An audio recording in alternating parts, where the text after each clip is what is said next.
주일날 우리는 특별한 날 외에는 사도행전을 계속하고 있었는데요. 오늘부터 한 번의 설교에 사도행전 한 장을 통째로 하도록 하겠습니다.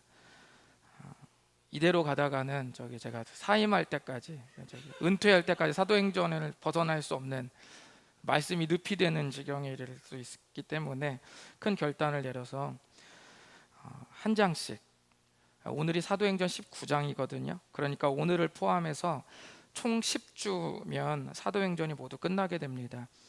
한 장씩 큼직하게 또 설교하다 보면 이 세세한 나무를 못 보고 지나가는 아쉬움이 분명히 있지만, 또 그 대신 나무 한 그루에 매달려서는 볼 수 없는, 또 보기 힘든 그런 숲 전체의 경치를 또 바라보는 기쁨도 있을 것이라고 생각합니다.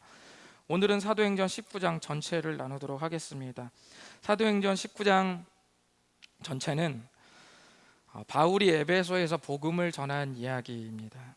19장 전체를 보면 바울이 에베소에서 복음을 전한 이야기를 여러 단락으로 나누고 있는데, 사람마다 이 나누는 방식이나 개수가 좀 다를 수 있는데, 저는 오늘 설교에 맞추어서 세 부분으로 이렇게 나누었습니다.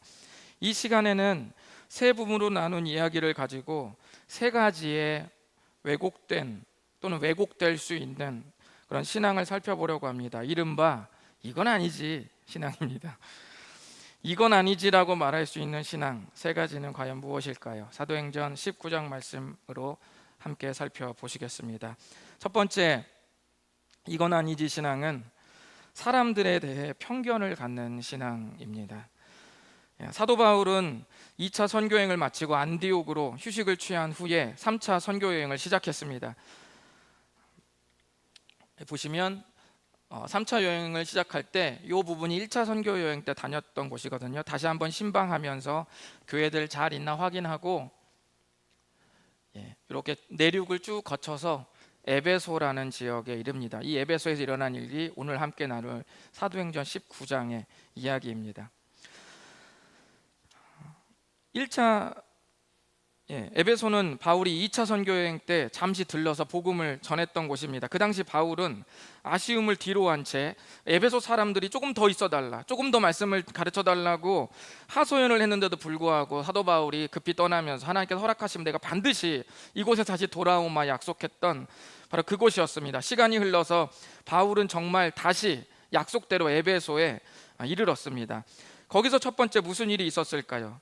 사도 바울이 에베소에 이르렀을 때 12명쯤 되는 어떤 제자들을 만나게 됩니다. 자칭 자기들이 제자라는 거예요. 그래서 그 바울은 그들에게 한번 물어봅니다. 뭐라고 물어보냐면, 이르되 너희가 믿을 때 성령을 받았느냐?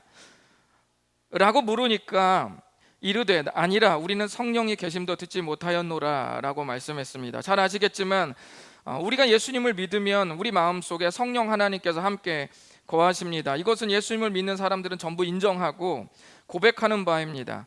바울이 자칭 제자라고 말하는 무리들에게 예수님을 인격적으로 만났는지 혹시나 하고 물었는데 뜻밖의 성령 하나님에 대해 전혀 들어본 적이 없다는 그런 답변이 돌아왔습니다. 계속 대화를 나누다 보니 그들이 요한의 침례밖에는 우리가 알지 못한다는 것을 알게 됐고, 요한의 침례만을 받은 상태였습니다. 여러분, 이쯤 되면 누구의 이야기가 좀 떠오르고 누구의 이야기와 비슷합니까? 저번 주에 제가 말씀드렸던 브리스길라와 아굴라 부부가 아볼로라는 성경학자를 만났을 때와 비슷합니다. 그때도 아볼로 성경학자가 평신도 부부를 만났을 때 부부의 질문에 뭐라고 말했냐면, 내가 아직 요한의 침례밖에 알지 못한다고 그렇게 말했던 것을 여러분이 혹시 기억하실 수 있을 것입니다. 바울이 만난 자칭 제자라고 말하는 자들은 아볼로의 상태와 변화되기 전 아볼로의 상태와 비슷한 점이 많았습니다. 브리스길라와 아굴라 부부가 아볼로에게 예수님을 잘 설명해 줬던 것처럼 바울도 그들에게 예수님이 어떤 분인지 정확히 풀어줬습니다.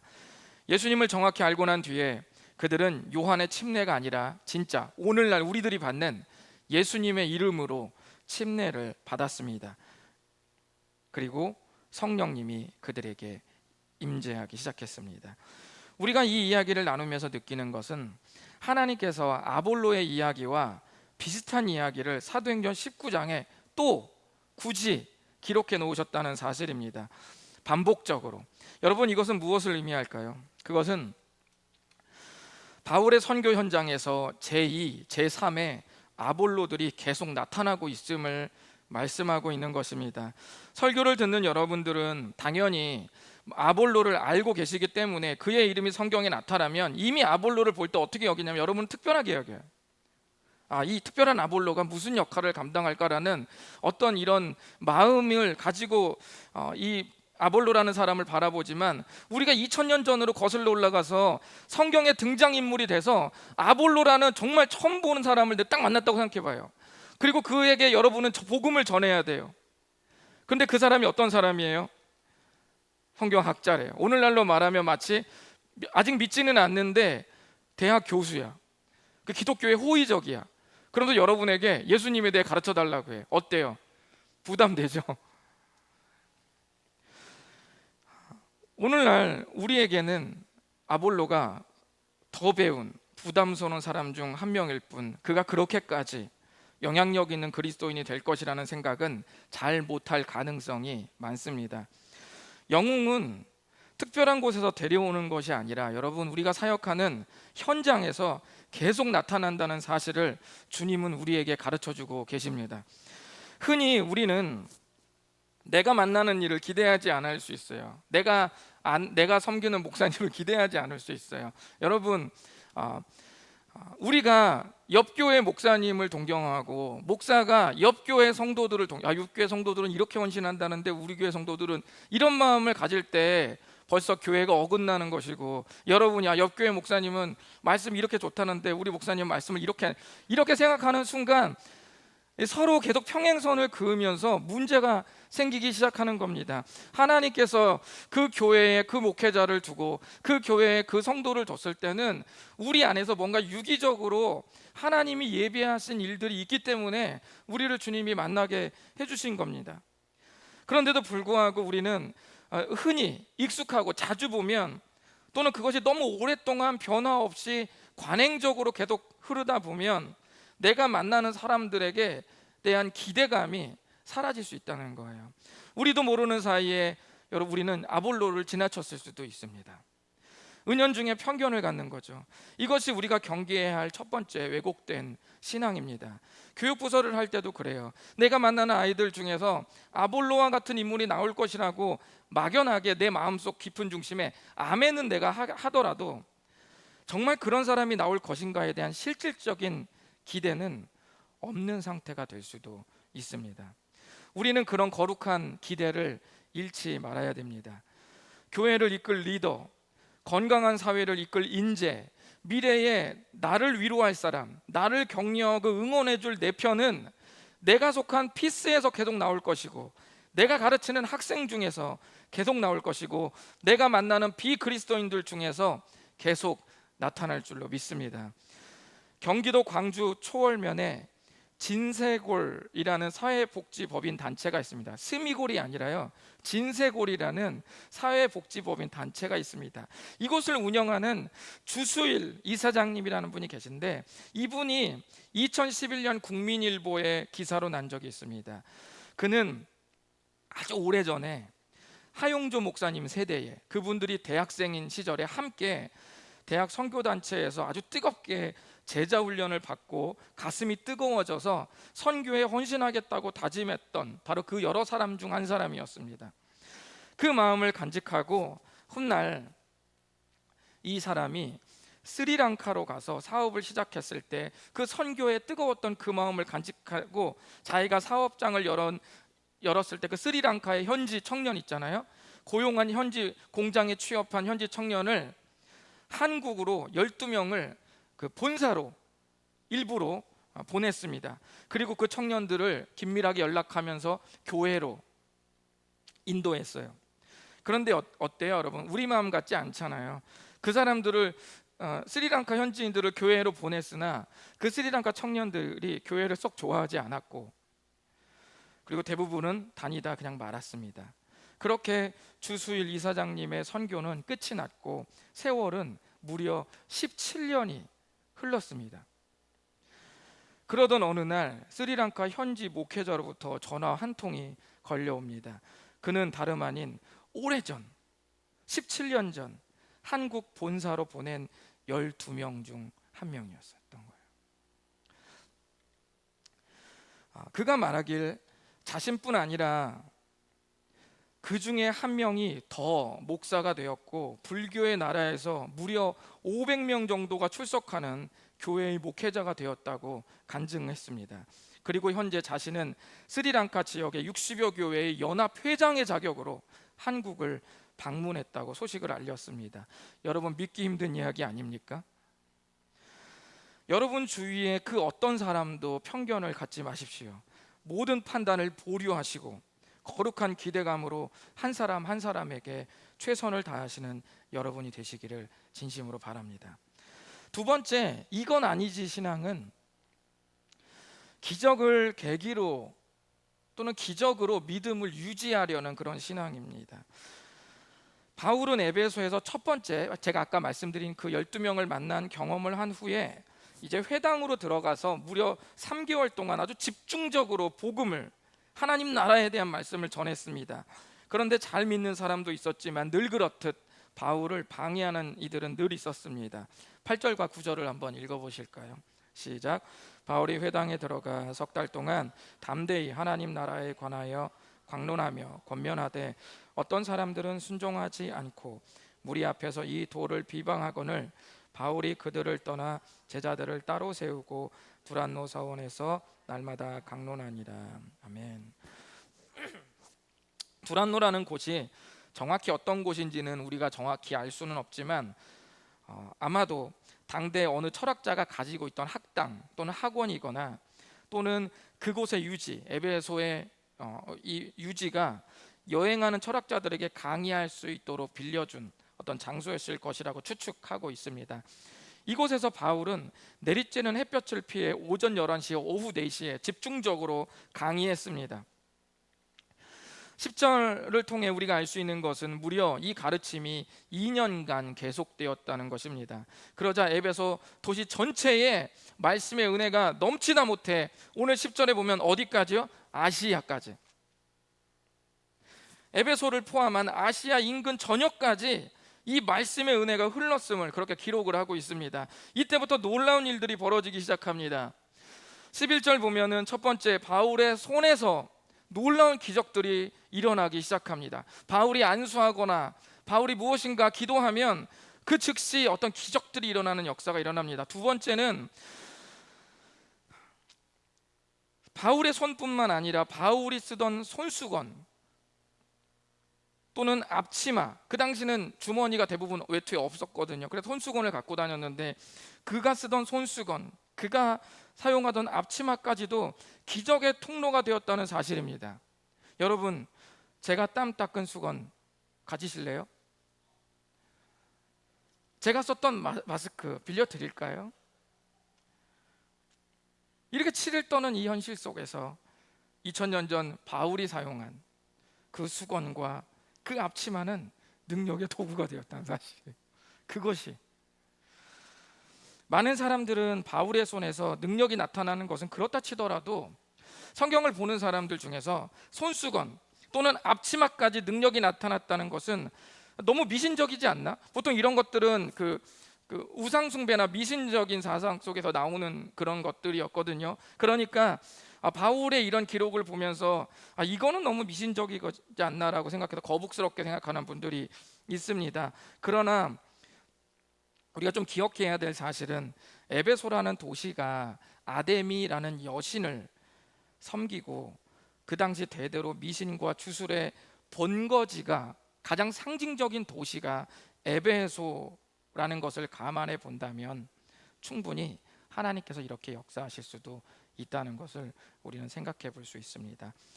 종종 성경의 역사를 보면 특별한 시대 또는 특별한 장소가 주는 우상적 이미지가 있잖아요. 그거를 주님이 깨기 위해서 하나님이 그곳에서 비슷하지만 다른 역사들로 이전의 이미지를 하나님의 능력으로 덮어버리거나 바꿔버리는 그런 역사를 일으키실 때가 있습니다. 아마도 이 기적도 그랬을 것입니다. 우리가 두 번째 이야기를 통해서 알 수 있는 중요한 사실이 있습니다. 그것은 뭐냐면 신앙의 본질입니다. 잘 보시면 오늘의 기록이 어떻게 지금 기록되어 있냐면, 말씀의 은혜가 에베소를 중심으로 해서 인근의 아시아까지 다 퍼진 후에 그 다음에 무엇이 일어납니까? 기적이 그 풍성한 말씀 안에서 돌아다니고 있다는 것을 우리가 알 수가 있죠. 우리의 신앙이 바로 이 순서대로 자리매김되어야 에베소나 아시아뿐만 아니라 우리 개인 신앙도 이렇게 자리매김되어야 건강한 신앙이 될 수 있습니다. 만약 이 기적이 무시되고 기적에만 관심이 기울어지면, 또는 기적에 더 많은 관심이 기울어지면 문제가 생깁니다. 그 사건이 바로 그 이후에 계속 일어납니다. 바울의 영향력이 이렇게 높아지자 이상한 사람들 또는 이상한 놈들이 나타나기 시작했습니다. 13절, 어떤 사람들이 나타났을까요? 읽어보시죠. 시작. 이에 돌아다니며 마수라는 어떤 유대인들이 시험삼아 악귀 들린 자들에게 주 예수의 이름을 불러 말하되 내가 바울이 전파하는 예수를 의지하여 너희에게 명하노라 하더라. 아멘. 에베소 여기저기서 예수님의 이름이 엄청 막 나오기 시작하는 거예요. 에베소에서 미신으로 마술을 일삼는 자들을 바울이 가만 보니까, 일삼는 자들이 바울을 자세히 보니까 바울이 수많은 기적들을 일으키는 기적의 사람인 거예요. 에베소에서 마술을 일으키던 사람들이 뭐라고 불렸냐면 기적을 일으키는 사람들이었거든요. 그런데 외지에서 온 사람이 자기네들보다 더 많은 기적들을 일으키기 시작한 겁니다. 자기들이 하는 마술과는 심지어 클래스가 또 다른 거예요. 바울이 어떻게 기적을 일으키는지 잘 보니까 바울이 기적을 일으킬 때 예수님의 이름을 부르더라는 거예요.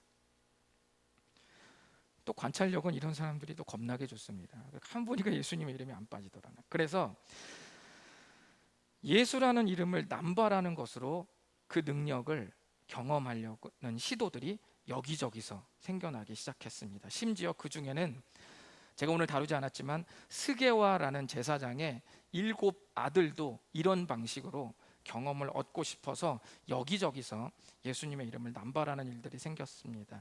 이들이 하고 있는 큰 실수는 무엇일까요?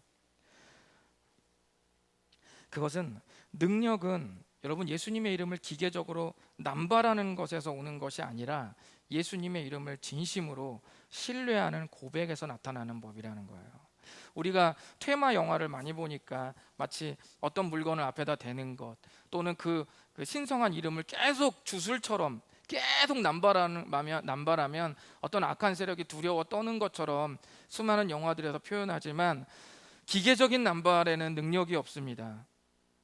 성경을 깔고 잔다고 해서 성경이 머릿속으로 들어가지 않아요.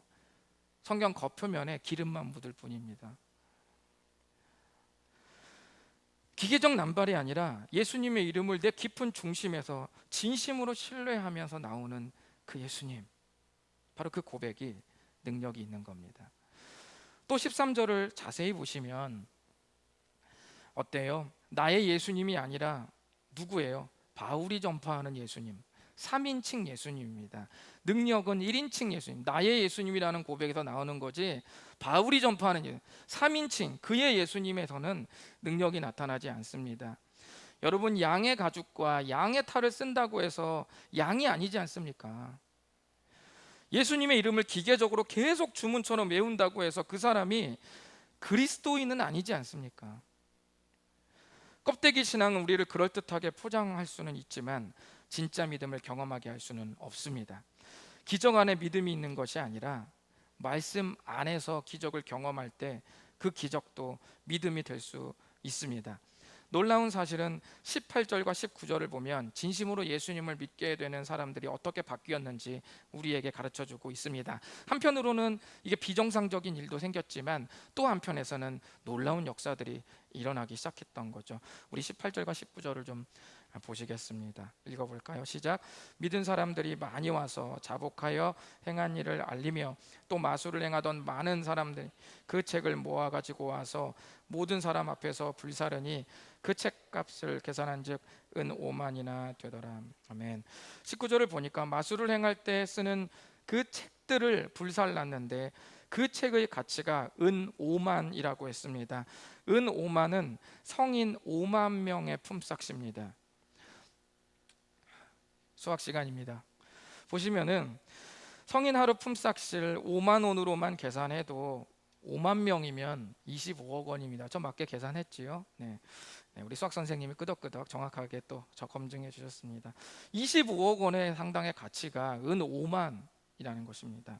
그들이 책을 불살랐는데 그 마술을 행하던 사람들이 변화되기 전에는 그게 자기의 전부였어요. 그게 기적을 일으키는, 마술을 부리는 근원이었다고요. 근데 그거를 불살랐던 겁니다. 이들의 결단이 얼마나 진정성 있는지 19절은 보여주고 있습니다. 마술을 행하던 사람들이 책을 모두 불살랐다는 말은 자기들이 늘 애용하던 헛된 기적의 근원을 불살랐다는 말입니다. 마술을 행하던 사람들이 누굽니까? 기적을 행하던 사람들입니다.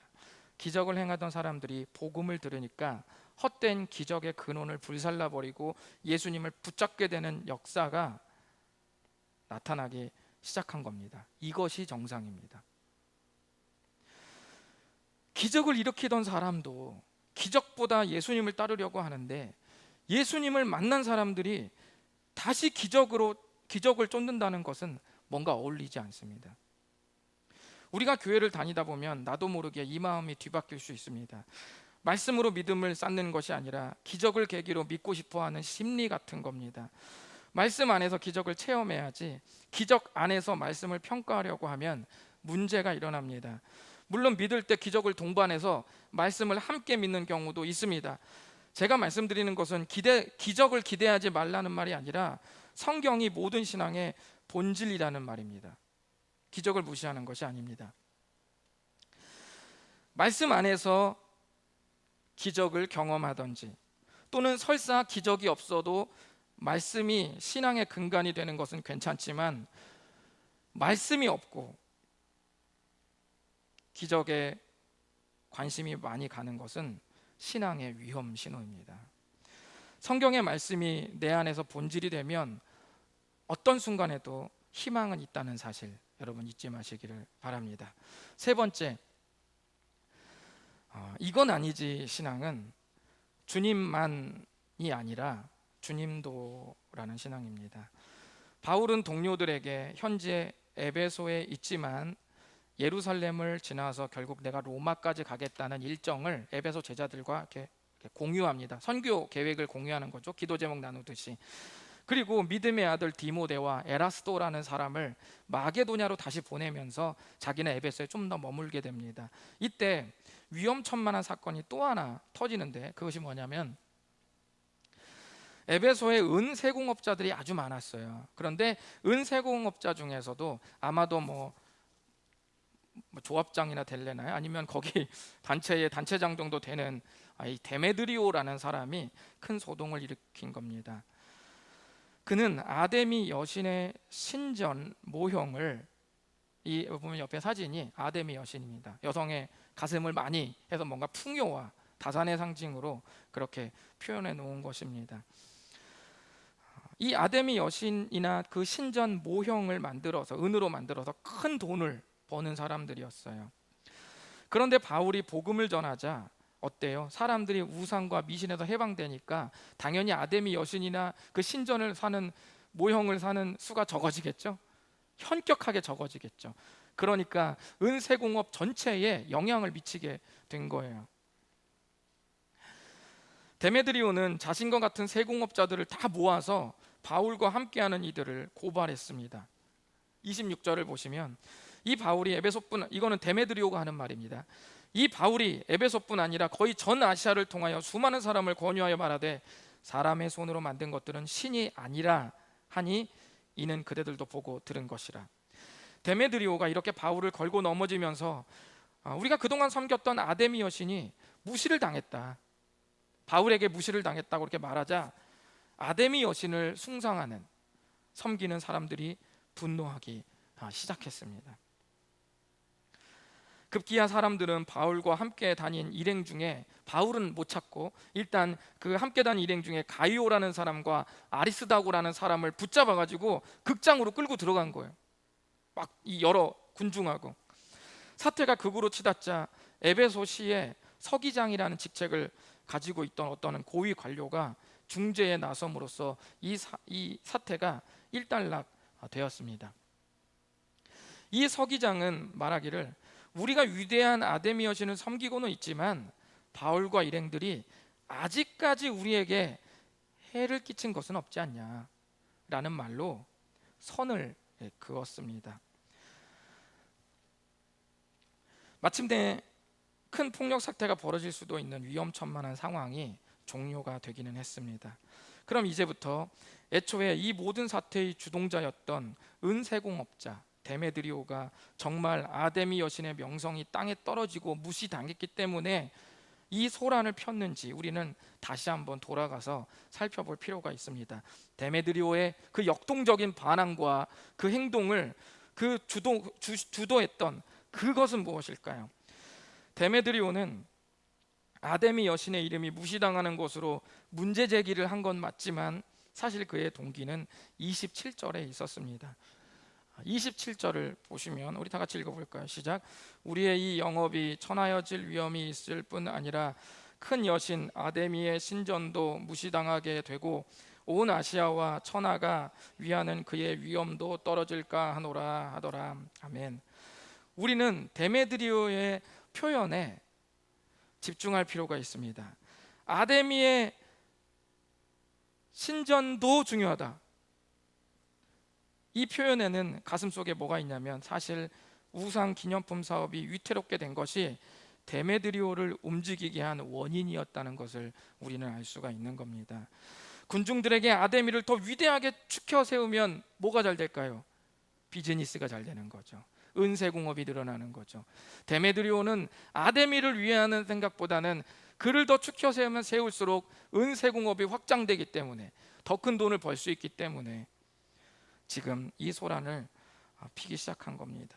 이런 식의 모습이 우리 신앙에도 존재할 수 있습니다. 나를 움직이게 하는 것, 나를 말하게 하는 것, 내가 앞장서게 만드는 것, 그 원동력이 무엇이냐?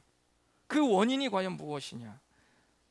우리는 아데미의 신전도라는 말, 자신의 가장 그 원초적인 그 이유였던 것은 가슴에 어느 정도 파묻어버리고 아데미의 신전도 이렇게 되면 해를 당한다는 그 말을 그리스도인의 우리가 버전으로 바꿔본다면 주님도라는 말이 아닐까 생각해 봅니다. 이 야릇한 어감을 여러분들은 잘 느끼셔야 합니다. 나를 중심으로 한 신앙은 내가 잘 되면서 주님도 잘 되어야 되는 마음입니다. 둘 다 영광스러워지는 것을 좋아하지만 핵심은 나에 관한 것입니다. 주님만 신앙과 주님도 신앙의 차이가 무엇일까요? 주님만 신앙은 주님으로 만족하는 것이고 주님도 신앙은 주님을 높이고 있기는 하지만 주님 외에 자기가 꼭 함께 반드시 높아져야만 하는 것입니다. 이런 마음은 결국 주님을 높이는 것도 아니게 됩니다. 주님의 영광 속에 자신의 욕심을 은근히 끼워 넣으려는 시도를 우리는 이제 멈춰야 됩니다. 목회자는 교회의 부흥을 빌미로 성도들에게 비정상적인 희생을 요구할 위험이 있습니다. 그런 마음이 생긴다면 목회자의 마음속에 데메드리오가 침입한 것입니다. 성도가 신앙생활할 때 주님이 순식간에 도구가 되고 오히려 그 주님을 섬기는 우리가 주인이 되는 경우가 참 많습니다. 저번에 대림절 묵상에도 제가 말씀드렸다시피 사람들은 심리적으로 저마다 자기의 경험과 기억들을 더 무겁게 간직합니다.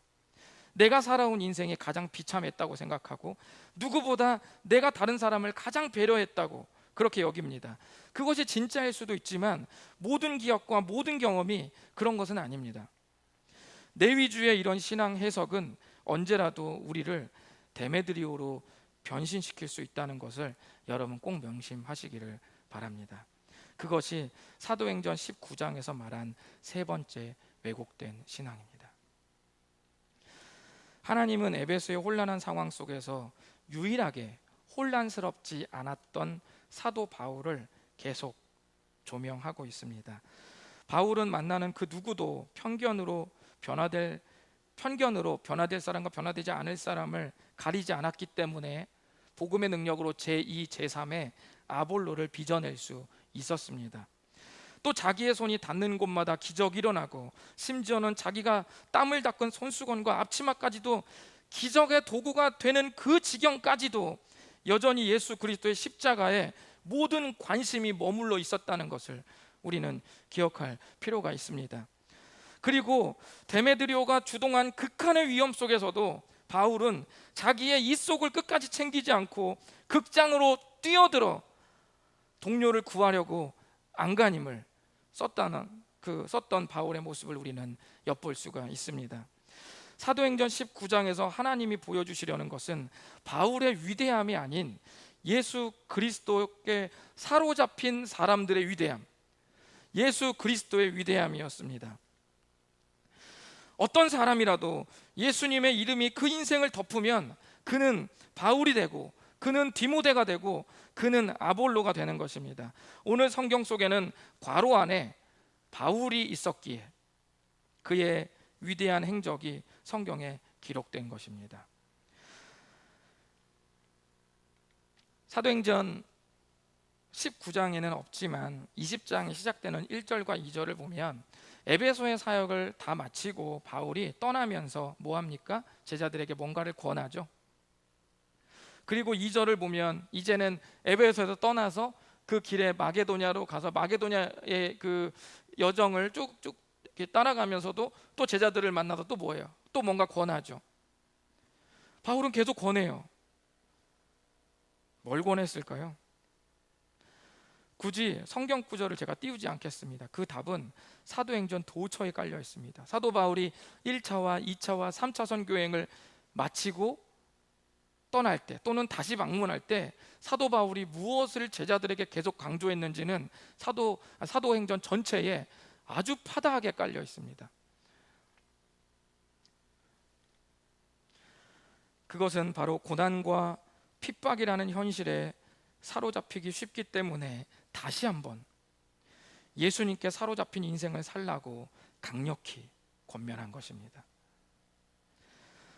사람들에 대해 편견을 갖는 신앙, 기적을 계기로 믿음을 갖는 신앙, 또는 기적으로 믿음을 유지하려는 신앙, 주님만이 아닌 나의 욕심을 끼워 넣으려는 주님도 신앙, 이 왜곡된 세 가지 이건 아니지 신앙에서 모두 벗어나셔서 예수님의 이름에 깊이 잠기고 지배받는 모든 다사교분들, 또 함께 말씀을 듣는 모든 분들이 되시기를 진심으로 바랍니다. 기도하겠습니다. 우리 이 시간에 주님 앞에 좀 기도했으면 좋겠습니다.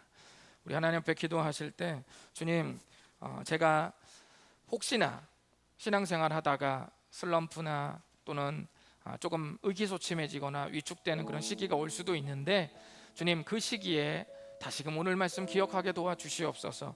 주님, 내가 그 함께하는 사람들의 그 누구에 대해서도 편견을 갖지 않도록 도와주시옵소서. 또는 주님, 내가 기적으로 내 믿음을 유지하려는 신앙이 되지 않게 주시옵소서.